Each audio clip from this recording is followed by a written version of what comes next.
सच्चे दिल से याद करो तो मौला जरूर देगा दर्श दीदार।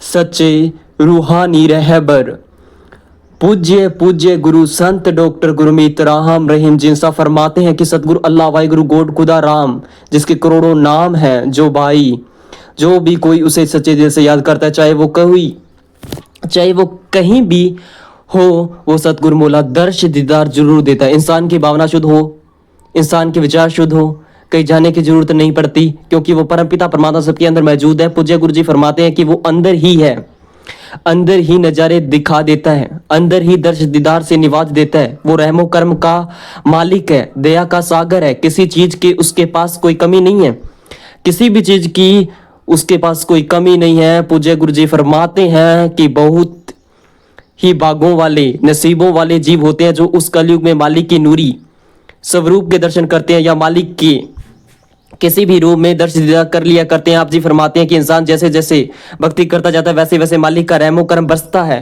अगर इंसान अंदर बाहर भावना शुद्ध कर लेता है, वचनों पर पक्का रहता है, कम से कम घंटा सुबह और शाम सुमरण करता है, घंटा सुबह और शाम सिमरण करता है, व्यवहार का सच्चा है, तो एक ना एक दिन उसे नूरी स्वरूप के दर्शन होता है जरूर उसका 10वां द्वार खुल जाता है। इंसान वचनों का पक्का है, थोड़ा सिमरण करता है और सेवा करता है, व्यवहार का भी ठीक ठाक है, तो कभी ना कभी दर्शन होता है, चाहे वो नूरी न हो, लेकिन दर्शन होते हैं जिनको दृढ़ यकीन है, बहुत ही पक्का विश्वास है, वचनों पर पक्के हैं, और उनको भी मालिक के नजारे कभी कभार नजर आ जाया करते हैं। आप जी फरमाते हैं कि किस इस कलयुग में अगर नूरी स्वरूप को देखना हो तो दृढ़ यकीन हो, और वचनों पर पक्के हो, सिमरण के पक्के हो, और सेवा करते हो, व्यवहार के सच्चे हो, अंदर भी शुद्ध हो और बाहर से भी शुद्ध भावना के आप स्वामी हो, तो यकीन मानिए नूरी स्वरूप ही नहीं, पहले 10वां द्वार खोलेगा, फिर नूरी स्वरूप नजर आएगा, और मालिक के अनहद नाद आपको मालिक तक जरूर ले जाएंगे। कितना समय लगता है? समय सीमा कोई नहीं है, कुछ कहा नहीं जा सकता कितने समय तक आप मालिक के नूरी स्वरूप के दर्श दीदार कर सकते हैं, पर यह सच है कि एक दिन वो मंजर जरूर आता है।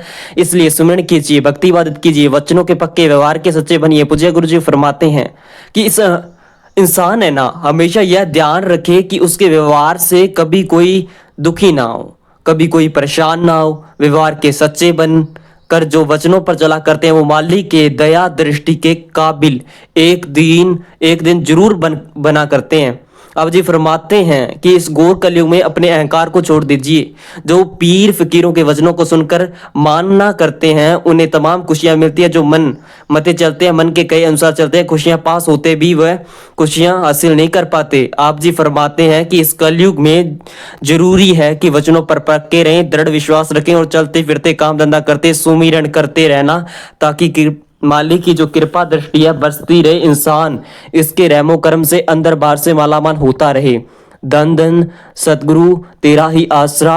आज के ये शानदार जो अनमोल वचन है पूज्य गुरु जी ने फरमाया है, ये जो आप सुनते हैं रोजाना, इस पर अमल भी कीजिएगा। धन्यवाद।